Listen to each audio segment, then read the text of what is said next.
But he did seem like a good hardcore Democrat in some ways. He really is. He really is. Nice guy. He was a nice guy. And I've got an out-of-town trip coming up, and I think he's going to fill in for me one more time. So. Oh, okay. Is this the big wedding coming up? No. That's some time off yet. Oh, okay. All right. So is that in Tahiti or up on the top of the mountain in Nepal or? No, it's going to be local. Okay. Yeah, Okay. going to be local. one of our county commissioners was laying it on the county commission for bad mouthing the city council.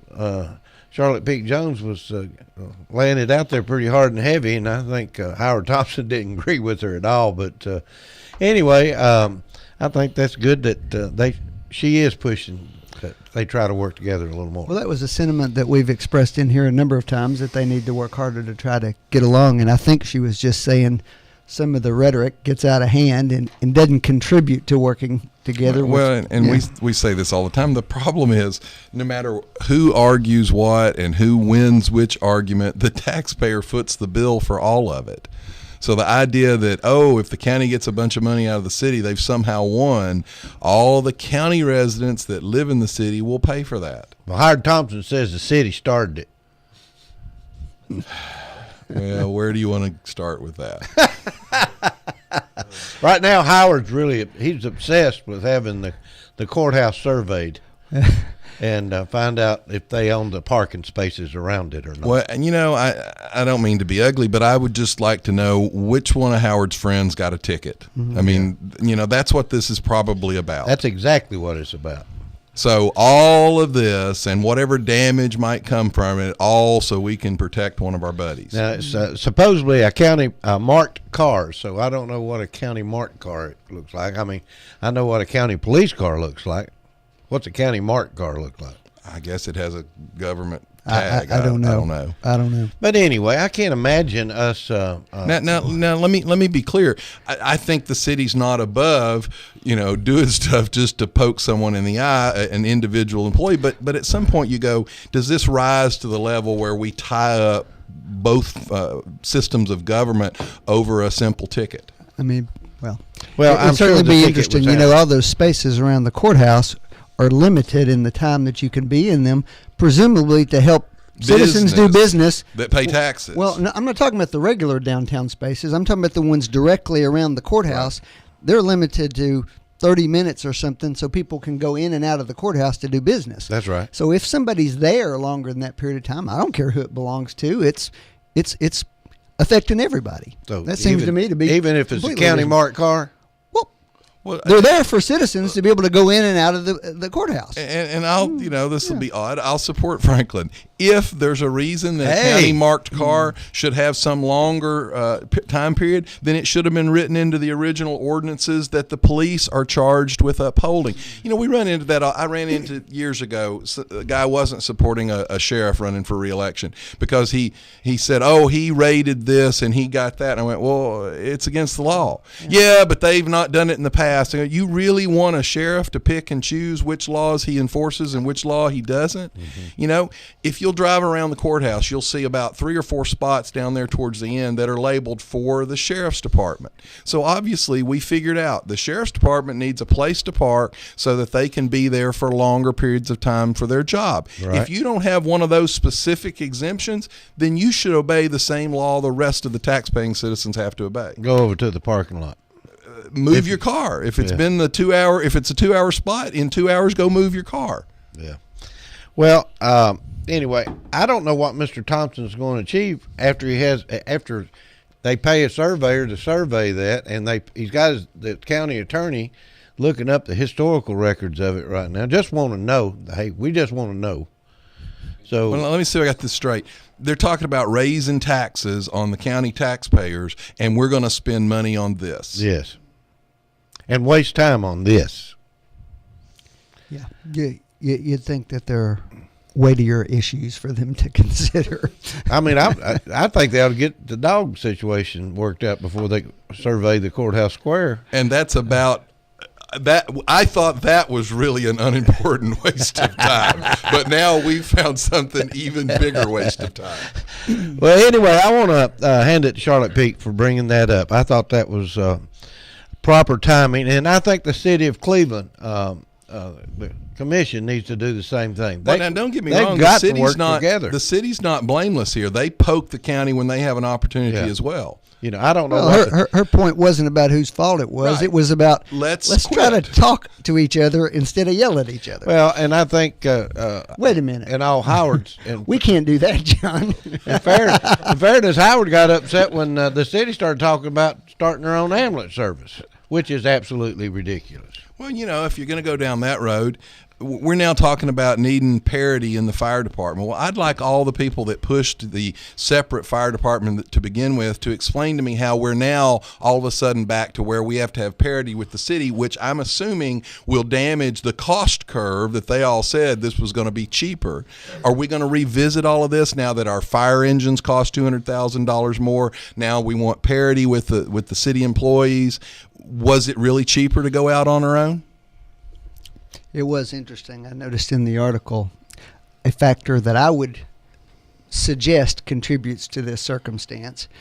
There are 4 county commission districts that are in the city. I'd say about, 45% of the population is in the city. Probably more than that. Probably that. So at least in terms of the county commission, you could make a pretty good argument that they're sort of underrepresented there. Mm-hmm. You could also make an argument that they pay. I remember there was a funny, and it involved Commissioner Thompson as well, and actually my wife. And at one point, I think he said, "I wish we could just cut the city, those city county commission districts out, and you all go away." And Lisa responded, "That'll be fine. We'll take the 73% of the tax revenue that we generate with us." Yeah. No. Wait a minute. I didn't mean that. You know, I don't know. It's amazing to me the childness. I mean, this is almost like grammar school kids fighting over their toys or something. I mean, personally, I identify more as a county person than a city person. But the home place where I grew up, when Granddad built the house, it was a mile outside the city limits. Well, my entire life, it's been inside the city limits. Yeah. That's what happens here. But because you get annexed, because you get taken in, you don't, all of a sudden, you're the enemy. I mean, that's just ridiculous. Mm-hmm. Mm-hmm. Well, anyway, County Commission, take heed to what Commissioner Charlotte Peak is talking about. It's time for y'all to put down these issues that don't amount to anything, and let's try to get down to business. And remember that the taxpayer foots the bill for all of this. That's right. In other words, we don't want to pay for a survey, and we don't want to pay the county attorney to look up and see who owns those parking spots. Because somebody got a ticket. Mm-hmm. Right now, I think we ought to just vote, and let's just declare that the county courthouse in the middle of the city belongs to the city, and let's get it over with. Well, I wouldn't agree with that. So there you go. Anyway, let's not get into that issue. Way to go, Charlotte Peak. Let's talk about hotel motel tax. Boy, I'll tell you one thing, that thing was put on the fast track. They talked about it 1 week, voted on it, and now it's over with. There's a 2% increase. It's not over with. Oh, is it not? No. Oh, it's got to go to the state for approval. It has to be approved by the state, and I will tell you that what I've heard is no one talked to any of our local delegation as to whether they would support that or not. Mm-hmm. Well, you know, I don't. They pushed hard and fast to try to get some kind of new income coming in, so they pushed this hotel motel tax. But you know, I really hadn't thought about it until we had a caller call in last week. There's a lot of these people living in some of these small motels around they're county resident or that will now have to pay an increased tax. Yeah, I mean, we had somebody that lives in the hotel call in last week having to pay, you know, that's going to affect their rent, basically. Well, I hadn't thought about that either, but I'll tell you something else. I had someone correct for me the other day that I hadn't thought about this angle on it either, because I made the argument that it's not really going to affect occupancy rates that much, because people call and they say, how much is your room? It's $39 or $49 a night, and they don't ask, well, how much is the tax? However, being that I'm not as digital as a lot of people are, I didn't think about the kayak sites and the Expedia sites. They total those things. They add those taxes in. So that tax increase will show up as an increase in the cost of that room. And it, quite frankly, if McMinn County across the line's a little lower, if Ooltewah's a little lower, it could actually affect their occupancy. Well, I will say, years ago when I was young working in the motels, they used to call in and want to know if they could get a drink in Cleveland. And a lot of times, if Cleveland was a dry county, they'd keep going, head to Chattanooga. Right. So, anyway, the hotel motel tax, I don't know what the rush was for that. I don't know if they, because it's easier to raise revenue than to cut spending. Well, the answer is they've got to deal eventually with the funding for the schools that are coming up. Lake Forest. And they think that this is putting most of the burden on people from out of town rather than people in town. That's the mentality that's at work here. Yeah. Whether that's true or false. They didn't take enough time to really debate it. That's the issue. I mean, Franklin's right. That's why we're doing this. But my problem is, you've agreed with Franklin twice today already. Well, this is a. Thanks, we would disagree. We're disagreeing on the problem. We're not agreeing on what the solution to the problem is. My problem with this is, I wanted a new commission to spend a lot of time looking for where we could cut the size of government. Right. And keep in mind, people go, oh, it's $18 million. Where are they going to find $18 million? They don't have to find $18 million. They got to find enough revenue to pay the bond on $18 million. That's a significantly lower number to come up with. Yeah. Well, let me throw out a really out of the box idea here. And I have to give my wife Lisa credit for this, because she mentioned this the other day. We have a problem with the HCI committee being restricted in what they can invest their money in, and so they get an extremely low rate of return on that investment. And that rate of return, the interest income, is what they use to fund the grants that they do. What if the county was able to get permission? Now, when you say the HCI, that is the Healthy Community Initiative. That was from the sale of the hospital. Okay. What if the county was able to get permission from the state to borrow the money or do the loan for the school from the HCI committee funds? They could offer a higher rate of return than the HCI committee is able to invest in and get, which would be a benefit to the HCI committee and the community, because you would have more money for grants available. They would at the same time be able to probably do it at a lower rate than they could actually borrow the money from a bank or from another institution. So the county saves money on their loan. The HCI committee gets more money, interest income, that they could then loan out. It's sort of a win-win situation. Now, here's the problem with it. You got to get permission to do that. When you go to the comptroller and you ask for permission, one of the first things he's going to want to see is, does the county have transparency in government?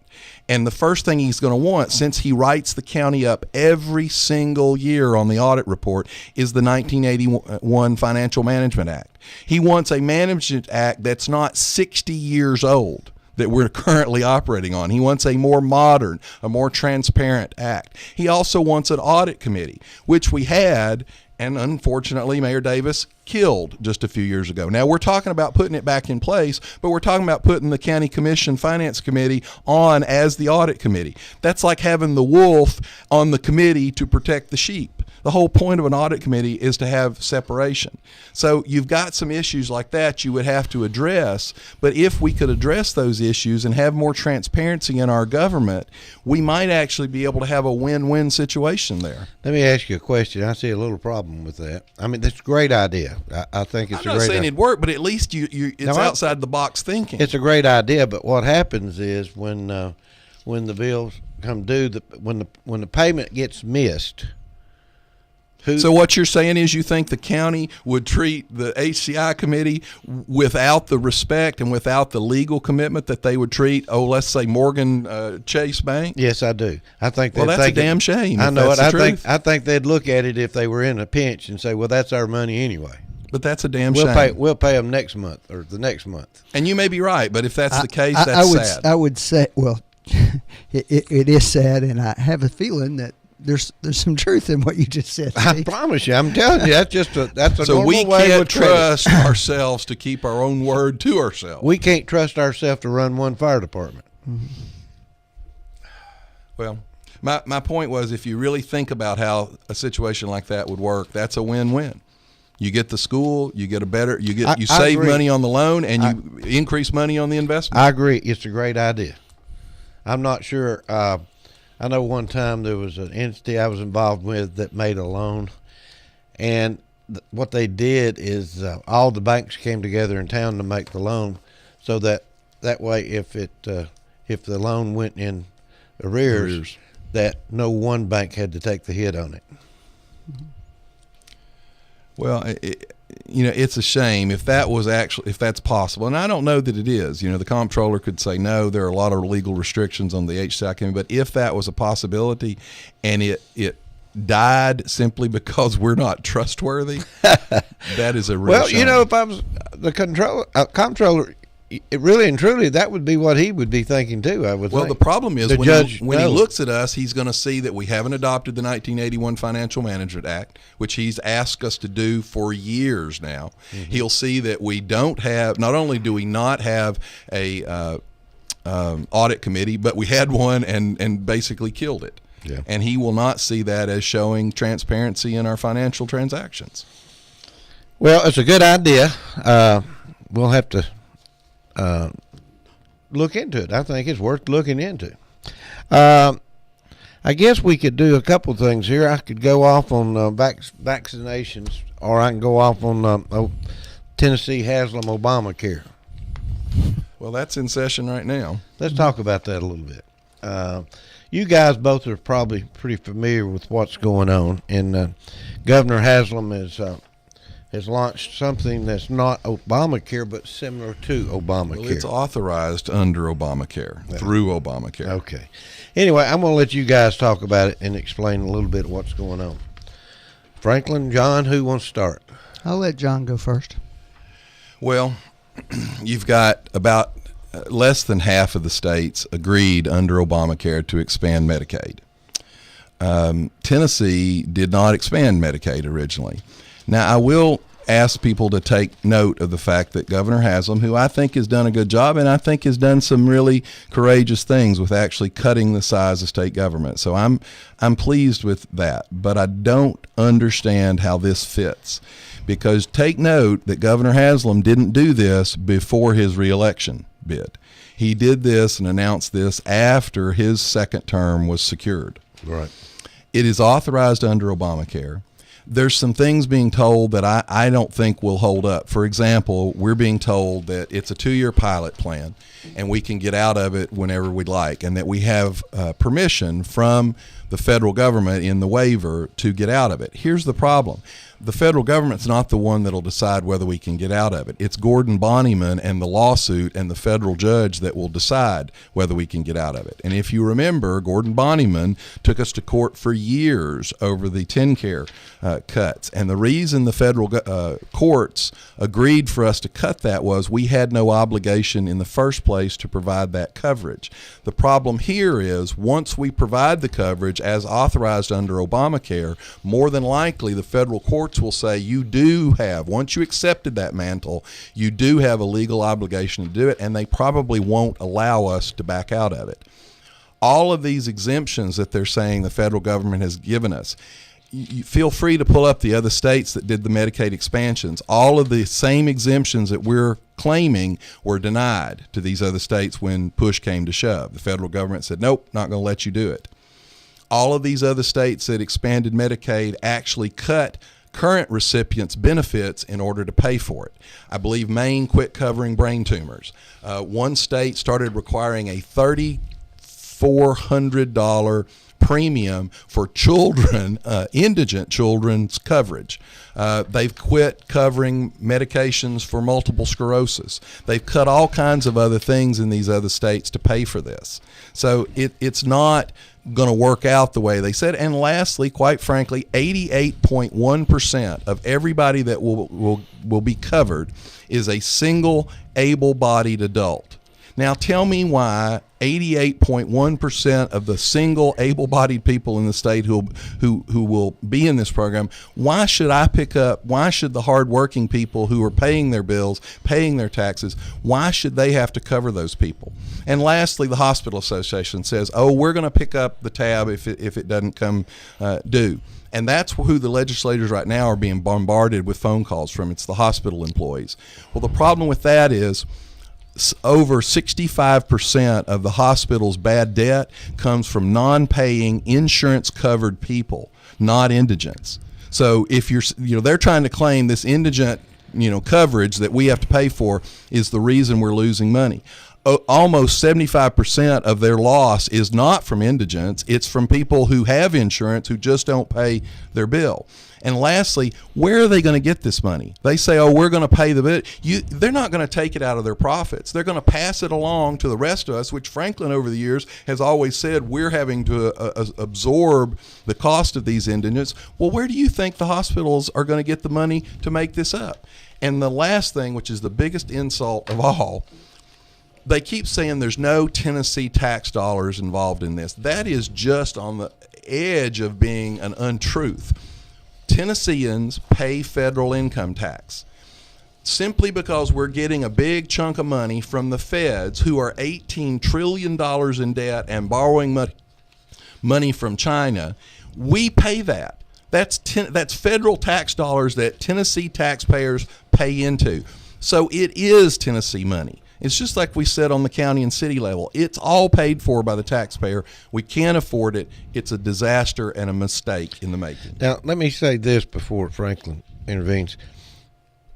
Governor Haslam had a chance to implement this as Obamacare without any changes. Am I right or wrong?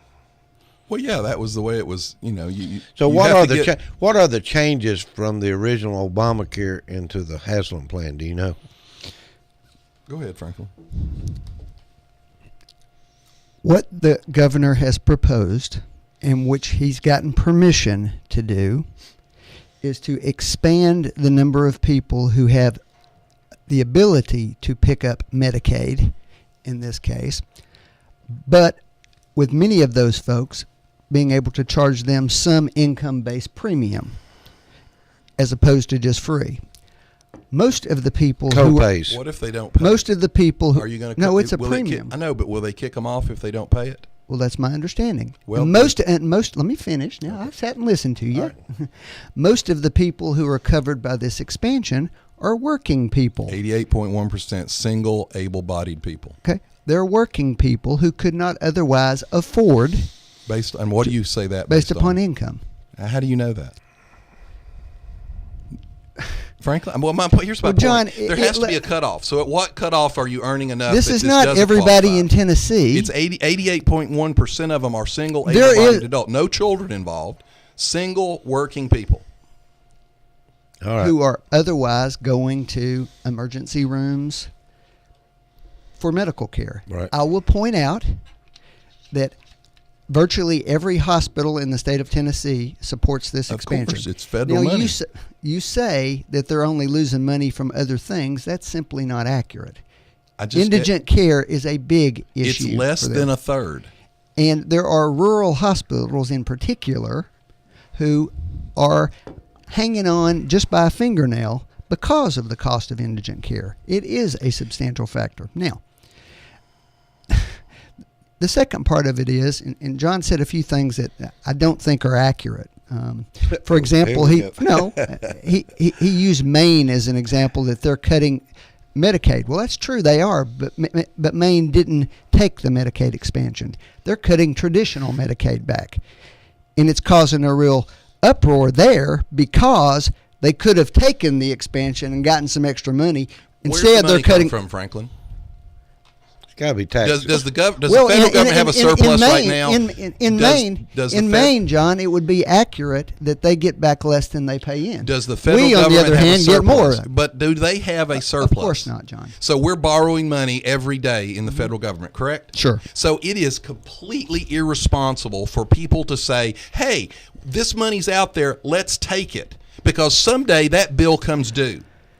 Well, what's ironic to me is that the supposed pro-life party will be perfectly happy for people to, in many cases, die because they say it's too expensive. What's too expensive?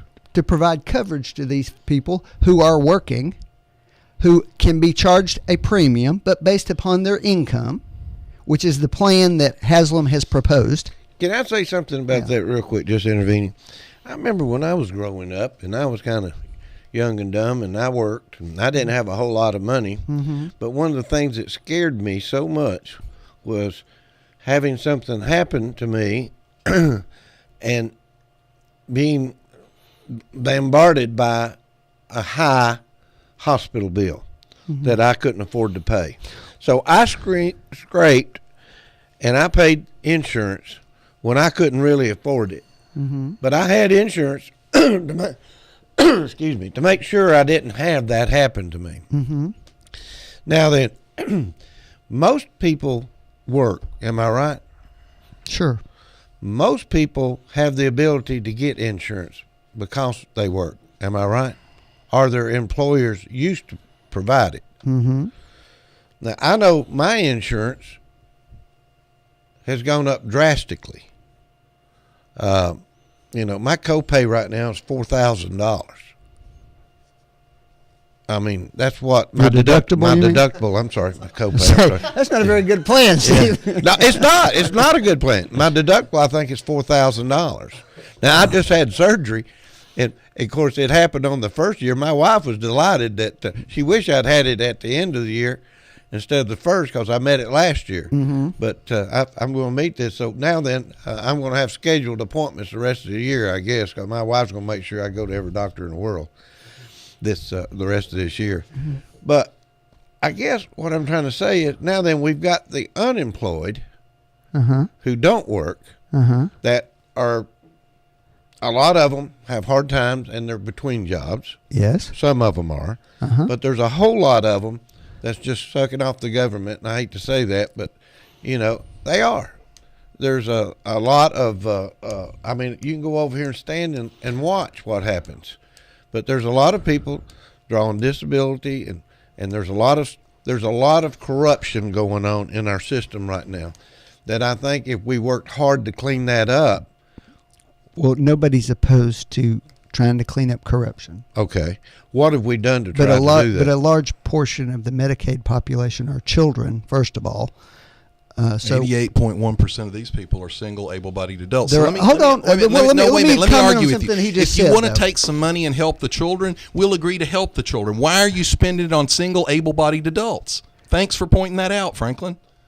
We're talking about traditional Medicaid. Well, then let's help them some more instead of helping single, able-bodied adults. I know you're for that. Again, I'm going to point out that the people affected by this expansion are largely people who aren't poor enough to get free insurance and who don't make enough to buy it on the individual marketplace. So they're in sort of a in-between spot. And what this does is give them some subsidies that allow them to buy the insurance. If I'd gotten that when I was growing up, it'd probably been a good excuse just to stay on it. No. I don't know. It's a tough situation, but everybody really needs to try to stand on their own 2 feet. There's a system there. If you're not using it, try to find a way to use it.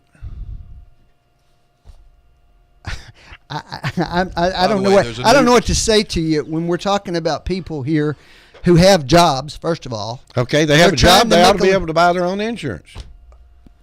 Gosh, I don't know. How far does that minimum wage job go? Nobody lives. That is such a crock that you Democrats do all the time. The huge majority of people on. Wait a minute, John. Hold on. Almost everybody, majority. That is what we're talking about. No, here. it's not, Franklin. Almost everybody that earns the minimum wage are kids who live at home with their families. John, Almost nobody raises a family on minimum wage. If we were talking about people who earned more money, they wouldn't be the beneficiaries of this. We're talking about people who votes is what you're talking about. Why would the Republican governor in this overwhelmingly Republican state be worried about buying votes? You're absolutely right. That's right. You know why? Because this is the morally correct and the Hospital Association. Well, your former Democrat governor Bredeson's own guy who was in charge of it says this is a mistake and we shouldn't go there. And Bredesen is the one that actually kicked all the people off of TennCare, and his own guy says this is a mistake. What this really is Bredesen a cold-hearted guy? I didn't hear Bredesen say this. His man that was in charge said it. He was talking about the earlier Medicaid expansion. It's amazing how I can bring something up and you go, oh, well, yeah, but he didn't mean that. It would be okay, John, if you just talked about facts. Okay. The 88.1% are single able-bodied adults. That not one of these people that you're quoting was talking about the proposal that this governor has made. Right. Not one. Wait a minute. Both of you calm down. I want to come back and let's talk about this a little more. But first of all, we're late for a break. You're listening to Backfire with Steve Hickson. We'll be right back after this. You are listening to WOOP-LP, Cleveland, Tennessee. WOOP FM is a broadcasting service of the Traditional Music Resource Center, and we play America's original music. Check into cash. The cash you need is closer than you think. Get an auto title loan today for up to $2,500 at Check Into Cash. You drive home with the cash in your pocket. Visit Check Into Cash for an auto title loan today, or get a payday advance for up to $425. Call toll-free 877-262-CASH. Title loan amount determined by value of car and ability to repay. Borrowers often use payday advances over a period of months, which can be expensive. Restrictions apply. See store for details. Did you know that U.S. Money Shops cashes all checks, even the ones most check cashers reject? Tax refund checks, government checks, payroll checks, and many more. And when you cash a check with U.S. Money Shops, we'll give you 10% off your next purchase. At U.S. Money Shops, we have everything you need at a fraction of regular retail. So stop by one of our 11 locations or visit us online at usmoneyshops.com. Buy or sell or apply today, the better way at U.S. Money Shops. Some restrictions may apply. See store for details. If you need a little green, Lending Frog is making deals. He'll lend you cash on any kind of wheels. Borrow just a little, or you can borrow big. Lending Frog is a new financial gig. It's hip to hop into cash. LendingFrog.com is making a splash. Dig it, dig it. Dig it, dig it. Download the new City app for information, discounts, and savings. And don't forget to sign up for tickets to the Athens Chamber of Commerce 9th Benefit Dinner featuring Peyton Manning. Contest ends January 15th, so don't wait. To download, search cleveland.mycityapp.mobi on your smartphone. That's cleveland.mycityapp.mobi. The app's free, so what do you have to lose? Download the app today at cleveland.mycityapp.mobi. Hello, my name is Andy Figglestaller with Ed Jacobs & Associates. We are an employee benefit and insurance broker in business for the past 20 years. The new healthcare law, also known as Obamacare, has finally arrived. The law is complex and the choices are confusing. You have questions, we have the answers. It is our passion to find cost-effective solutions for every client. The solutions will be different for every person or business. Let our knowledge, experience, and passion go to work for you. Contact us today and let us assist you through this process. Our phone number is 423-473-0202, or you can find us on the web at edjacobs.com. The following is the most important PSA Whoop FM has put out in a very long time. Please listen carefully and spread the word. Hello, my name is Doug Mizell, and I've been a lifelong resident of Cleveland, Bradley County, Tennessee. Through the years, I've developed an intense, abiding love for this part of the country and its deep-rooted history and heritage. This land is the cradle of an event that is epic in the annals of history. The story of the Trail of Tears is a saga that has been unreported and undertold to our nation for far too long. This tale of romance, politics, tragedy, and murder has all the elements of a major motion picture or TV miniseries. The intent of this editorial is to bring this opportunity to the attention of the city and county leadership. A united effort from our city, county government, and our Chamber of Commerce to invite the motion picture industry to entertain the thoughts of making a movie from this riveting era of American history could have immense economical impact on our region. I urge our listeners and our city, county leadership to consider this proposal and take up the challenge. This could be the opportunity of a lifetime. Wheeler Technologies has moved. Visit them at their new location at 490 Grove Avenue Southwest next to Bradley Rentals. Same great folks, same great service with a better location to serve you. Call Wheeler Technologies for voice, data, and security needs at 664-TECH. That's 664-8324. And remember, depend on Wheeler Technologies for the current time and temperature every day at 476-1111. Tennessee Alarm Contractor C1750. If you're looking for a home, apartment, or office space, Jones Properties provides residential and commercial properties in the heart of the Southeast that will fulfill any need. Plus, Jones Properties is one of the fastest growing firms in the area, which offers you more security. When you're ready for a home, apartment, or in need for commercial office space, it makes sense to call Jones Properties first at 472-4000. Plus, you can get additional information by logging on to the website at www.jonesproperties.biz. Jones Properties is also looking to invest in properties. So if you have a property that you need to sell, call the professional team at Jones Properties first. They'll help you find the perfect property for whatever your needs. Call today 472-4000. And don't forget to keep up with Jones Properties on Facebook.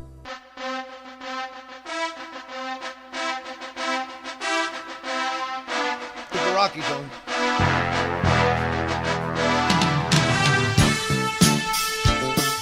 All right, Cleveland. Backfire is back. All right, we were talking about Obama TennCare. I pulled up some statistics so I wouldn't have the wrong amounts. For example, I saw Franklin pulling his up. 44.8% of the people that will be covered by this are not working at all. So almost half of the people that will be covered have no employment at all. Yeah. 65% have a criminal record. If you look at who loses, Arizona stopped Medicaid coverage for heart, lung, liver, pancreas, and bone marrow transplants. Arkansas denied life-saving drugs for cystic fibrosis patients. Oregon stopped Medicaid coverage for advanced stage cancer treatments. Maine stopped treating brain injury patients. And Rhode Island implemented a new $3,000 premium for disabled kids on Medicaid, all because to pay for this. Under expansion, the enrollment numbers are really interesting to look at. Nevada predicted 78,000 would enroll, 182 actually did. Michigan predicted 323,000, 481 did. West Virginia, 91,000, 145 actually did. Arkansas, 161,000, 224,000 actually did. Every state that has done this has given a prediction. The worst one was Kentucky. They predicted 137,000 would enroll. They had 317,000 enroll. Illinois, 199,000. 561,000 actually did. So even the numbers we're talking about as far as costs probably are grossly underreported. The hospitals, in order to be able to pay what they say they're going to pay, will have to more than double their business. Well, from what I understand, when Obamacare was negotiated in the closed darkness of the rooms and the back doors, that nothing was negotiated to keep the cost down. The only thing they promised was that they would provide more patients and let the hospitals and everybody else charge whatever they wanted to. Let's take a call. Go ahead, caller. You're live. Sorry to interrupt you, Steve. I heard Mark call Franklin Tuesday morning, wish him happy birthday, woke him up. I just want to wish him happy birthday myself. Thanks a lot. Well, thank you for bringing that to my attention. I didn't even know it was your birthday. It was yesterday. Oh, it was yesterday. Yeah, Mark Grissom called me. Yeah. Oh, okay. Mark's on top of things. Yeah, he is. I think in a lot of ways. I think Mark's leaving. He's going to be Friday's his last show. Why do you think that? Well, he actually called me and told me that he's just had enough, and he's got 2 funeral homes he's running. So I think Friday's going to be his last show. All right. Well, maybe we can get him to come in one day a week. They're talking about insurances. When I worked at Magic Shelf, my premium, they took out 40 cents a week on me, and I had Blue Cross and Blue Shield. And I don't know if you ever find any of that insurance like that, but I had great insurance. And there's 40 cents a week? Yeah, they actually took out 40 cents a week on my check. Well, the company had to be paying a portion of it too then. Yeah, they did. And but I heard Medicaid and stuff and all this. Edison them that time took off. What I feel about Medicaid, Steve, I think it should be for kids and any adults that's able to work. I don't think they should qualify for Medicaid or anything like that. That's just my opinion. Kids should be on it or something like that. But I don't know how they're going to work all this out. It's a mess. I don't disagree, but keep in mind, as I said, 88.1% of everybody that will qualify is a single able-bodied adult. Yeah. Well, guys, I appreciate you. All right, thank you. I don't understand. I mean, I keep hearing you repeat that 88% is a single able-bodied adult. No children, unmarried, healthy adult. Is this 18 and older or 21 and older? I'm sure it's probably 18. I would assume. So some of them are probably in school. I mean, you're talking Some almost would be in 90%. school. Yeah, sure, some would be. Yeah. 90% of these people are able, healthy, no children involved person. Let's take another call. Go ahead, caller. You're live. Good morning, guys. Good morning. Happy birthday, Franklin. Thanks a lot. Is that Jeff Yarber? Who we got? Yeah. Well, may not want to say. This Switchblade? This is a guy from down Noodlewall. Noodlewall. I didn't know we picked up down there, but I'm glad we do. Yeah, we never change the radio down here. What you got? But anyway, if you want to see all of these able-bodied people that John was talking about, yeah, and you made mention of it there a while ago, if you go over to the Social Security office and just sit right outside and go over there for about a half a day, you can see all these able-bodied people going in and out of the Social Security office and signing up for benefits, and the people that are signing up for these benefits are not returning the money into the insurance, and they're wanting to get themselves put on Medicare, and so they can get this support. And I mean, it's a ridiculous thing, and the people that are griping about this thing, the Democrats should go over to the Social Security office and just watch for a little bit, and they can see. I think what we ought to do is give all the Democrats some money to go hand out it to stand by the Social Security office and let them just hand out who they want to give it to, and then make their own decisions on who not to give it to. But we have a certain amount that they can have, and that's all they get. Well, you know, in Chattanooga, the councilmen get $100,000 to buy votes, basically, in their districts. Thanks, caller. Anything else? Well, no, it's just it's just the whole thing, and Governor Haslam has got himself into he's fell into a rat trap and caught his shirt tail, and I think he'll end up being sorry for doing this before it's over with.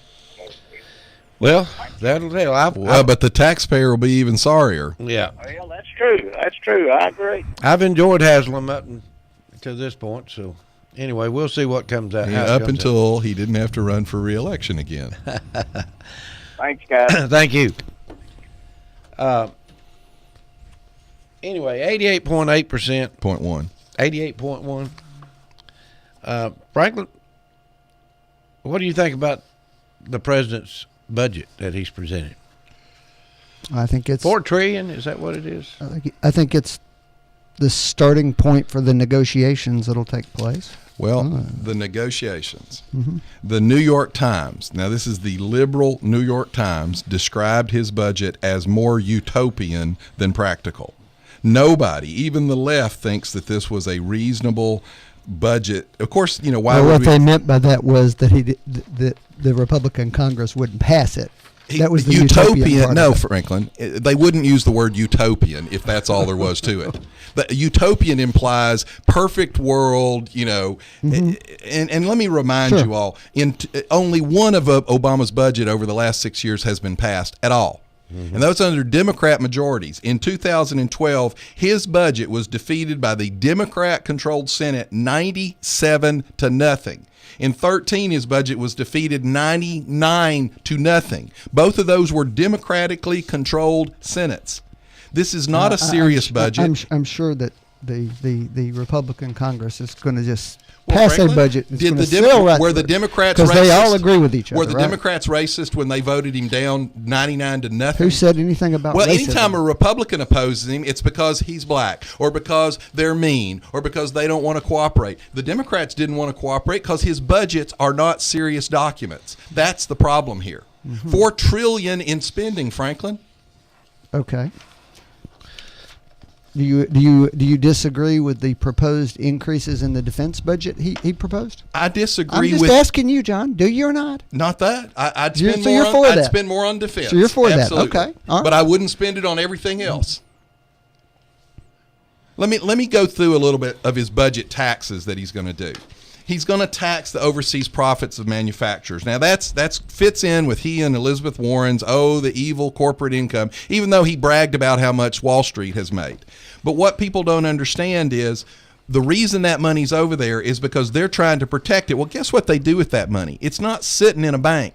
They use that money to build plants. So they don't actually have cash available to pay for this. So when they do actually, one of the issues is that there is a huge amount of money just sitting there parked. It's not Franklin, being that used. money actually is what pays the retirees their benefits that own the stock. So what they're going to have to do is they're going to have to draw their cash down to pay this, which will reduce dividends. It will hurt retirees, the very people who need the money because they're not working anymore, and it will also reduce the amount of income that company has to invest in new plants, which would actually give people jobs. One of the problems we've had over the last 10 to 15 years is the amount of money that's being shielded in dummy offices in foreign countries just for the purpose of avoiding paying taxes. Why do you think it's there? Because taxes are too high. Okay, then that's an argument for changing a rate. It's not an argument Franklin, for shielding it from taxation let me at all. try to get this across to the liberal part of your brain. Guess what'll happen when this?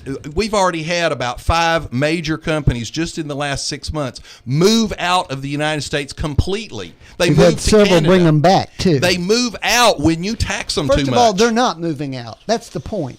They're not opening a plant there. They're opening a dummy office and saying this is our new Because headquarters. you all are too ignorant to understand that tax policy affects business, and business will react to protect their bottom line. You all think that we can put a big, huge tax on them and they won't change their behavior. Franklin, everybody changes their behavior to avoid taxation. That's a given. You raise taxes on individuals, they'll figure out what you're taxing and they'll find a way to avoid it. You all can't figure that out. I can figure out the fact that they are just simply not doing their share. That's what I'm telling you. Welcome to the That's right. Comrade. When I'm paying my taxes, and everybody else I know is Do you paying have their an accountant? taxes, Do you think and those- they're do you- avoiding Franklin, it. do you think So those- don't cry Wait a me minute, any Franklin, sad Franklin, song Franklin, about Franklin. these people who've made Franklin, billions and billions Franklin. of dollars in profits and who are benefiting from the policies of this country to their own benefit. You don't and think are they're just paying taxes? avoiding paying their share. You think those companies aren't paying any taxes, Many Franklin? of them are not. The average tax rate, when he always wants to throw out the exceptions. The average is 27%, which is well above the average of 20% imposed all across the rest of the world. Wait a minute. Franklin. They want to go to 30% in this new Right. budget. Don't forget You that. people don't understand how business works. It's all about what you think is fair. I don't know how to tell you this, John. I am a business person. I understand exactly how it works. I also understand that government isn't free. And there are lots of services that government provides that I want them to continue to provide. Well, you know what? And I don't There's a have lot a of services problem they with provide that asking we shouldn't. corporations who get the benefit of being American corporations, and there are substantial benefits for that. Wait a minute. They guys didn't make that. They didn't make that. What about all the people these Isn't that what they corporations were told? employ, Franklin? They didn't do that. Every time we have cut taxes in America, total revenue to the government actually increased. Explain that one, Franklin. You cut taxes, which you're opposed to, but total government income actually goes up. And by the way, just so you know, As did budget deficits. Jack Lew, just this past fall, had a press conference where he bragged that we hit an all-time high in tax collections, and yet we still have a $500 billion deficit. If we've hit an all-time high in tax collections, you don't think we could live within our own budget? Franklin, all-time high. All-time high in tax collections. If you keep spending more than you make, would you go broke?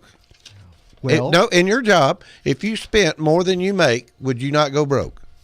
Of course. All right, now why doesn't the government have to go broke? What's the difference in the government? But here's what we don't do. No, wait a minute. Here's the difference. Okay. I got you guys over here. If you were operating my business, who would say the way I need to do better is to cut the revenue coming in. No. That's what's happened. No. Franklin, let me say it again. No. We didn't say cut revenue. We said cut taxes. Every time we've cut taxes, total revenue's gone up. Every single time. Now tell me why that's a bad thing, Franklin, you just said if you spend more than you take in, you will go broke. Why is it so hard to see as a government? It's the same thing. We're going broke. You just can't keep taxing people to pay for everything in the world. You can't do it. What kind of increase is his budget this year, Franklin? I don't know the percentage. 6.4% increase. Okay. Does that seem reasonable in this economy? Ask the public. Anybody out there going to get a 6.4% raise? I don't think so. But your government is getting a 6.4% raise under the Obama budget. That's out of touch with reality. How much of that is related to defense spending? Very little, Franklin. I'll find it for you, but it's almost nothing. It's entitlement spending is the problem. And guess what? We get something called security out of defense spending. Do you think our security is where it needs to be now? Well, I'm not sure what you mean by that. Are you talking about local security? I'm talking about internationally. What do you mean? Military. Do you think we're in good shape, military, for the defense of America should something go wrong? Well, largely, I would say yes. We are. I don't see any particular problem with our military right now. They seem to be doing a good job. Okay. Well, let me run through a few things to balance this 6.4% increase in the budget. The stock market dropped sharply last week and is down 2.5% since mid-December. The revised gross domestic product, which Franklin bragged about, of 4%, was revised down to 2.2%. Orders for durable goods are down 3.4% in December, and orders for business equipment are down 3.3%. Hourly earnings for working Americans actually fell in December, and the median income is lower than it was in 2009. Gasoline prices have increased by 30 cents a gallon in the last 2 weeks, probably because Obama announced that he was putting all of the Alaskan land off limits permanently. And the drop in employment at 5.8% takes it back to where it was in 2008. And that's if you don't consider what Gallup calls, who is not a partisan group, the big lie about unemployment. Because right now, y'all may not know this, but if you're out of work and have stopped looking for the past 4 weeks, Department of Labor doesn't count you as unemployed. As many as 30 million people are out of work or severely underemployed. And let's say you're an engineer or a healthcare worker or a retail manager and you perform a minimum, now listen to this, of 1 hour of work a week and are paid $20, minimum of $20, you're not counted. You go next door and the neighbor pays you $20 to mow your lawn and you're an electrical engineer, you're not counted as unemployed according to the Labor Department. That's the kind of statistics that this president is counting on to brag about. Well, it's pretty obvious we can't depend on any accurate information, isn't it? What do you mean? I don't know. We haven't been able to get any accurate information in a long time, I don't think. What about where's some of these investigations going that have never been. Which investigation? Well, let's see. Which ones, John? Bring up Well, some you got Fast and Furious. You got Benghazi. You've got. Oh, frankly, before you laugh, Sorry, it's so ludicrous that it's. all right, fine. You just can't depend on. You can't. How get information from this guy. How many Republican committees have to release reports saying there's no Benghazi All right, scandal let me- before let you me guys read- go? let me- Wait, maybe there's no Benghazi Let me read you scandal. something not from a Republican committee. We had a whole group of inspector generals. You know, those are the nonpartisan guys that are supposed to be the watchdogs for society testify. This is what they said. They said that the FBI continues to take a position that they're not entitled to all of the data that the law requires. They're actually saying that the Environmental Protection Agency also testified about a lack of cooperation when they were investigating. They're saying that the White House and this administration has refused to cooperate. And before you think it's all just about those kind of issues, we actually had an inspector general who was investigating the Peace Corps and rapes of their volunteers. And the administration has refused to turn over all documents. 3 separate Republican-chaired committees. These are inspector generals. Committees. Franklin, Hold these are on. inspector Oh, generals. I am just telling you, 3 separate Republican committees have released reports on Benghazi, and all 3 of them reached the same conclusion. Well, how about Fast there and was Furious, no. Franklin? How about Fast and Furious? What about the guy that is? Yeah, and Franklin, by the way, why is that guy still in jail about the video that the White House blamed Benghazi on? Why is he still in jail? What? They arrested a man and put him in prison and claimed that his video was the reason that our Benghazi... That was not the reason he was arrested. Oh, so it's just a coincidence that he was arrested 2 days later and blamed on. Why is he still in prison? We've got to go. It's getting late, but I've got something I want to bring out before we leave. Franklin Roosevelt, a Democrat, introduced the Social Security FICA program. He promised, number one, that participation in the program would be completely voluntary. You tell me if I'm saying something wrong here. It's no longer voluntary. That the participants would only have to pay 1% of their first $1,400 of their annual incomes into the program. Now that's 7.65% of the first $90,000. That the money the participants elected to put into the program would be deductible from their income for tax purposes each year, no longer tax deductible. That the money the participants put into the independent trust fund rather than into the general operating fund, and therefore would only be used to fund the Social Security retirement program and no other government program. And under Johnson, the money was moved to the general fund and spent. That the annuity payments to the retirees would never be taxed as income. Under Clinton and Gore, it went up to 85% of your Social Security can be taxed. Since many of us have paid into FICA for years and are now receiving a Social Security check every month, and then finding we are getting taxed on 85% of the money we paid to the federal government to put away. You may be interested in the following. Which political party took Social Security from the Independent Trust Fund and put it into the general fund so that Congress could spend it? It was Lyndon Johnson and the democratically controlled House and Senate. Which political party eliminated the income tax for Social Security FICA withholding? The Democratic Party. Which political party taxing Social Security annuities? The Democratic Party, with Al Gore casting the tie-breaking vote, deciding to vote as president of the Senate while he was vice president of the U.S.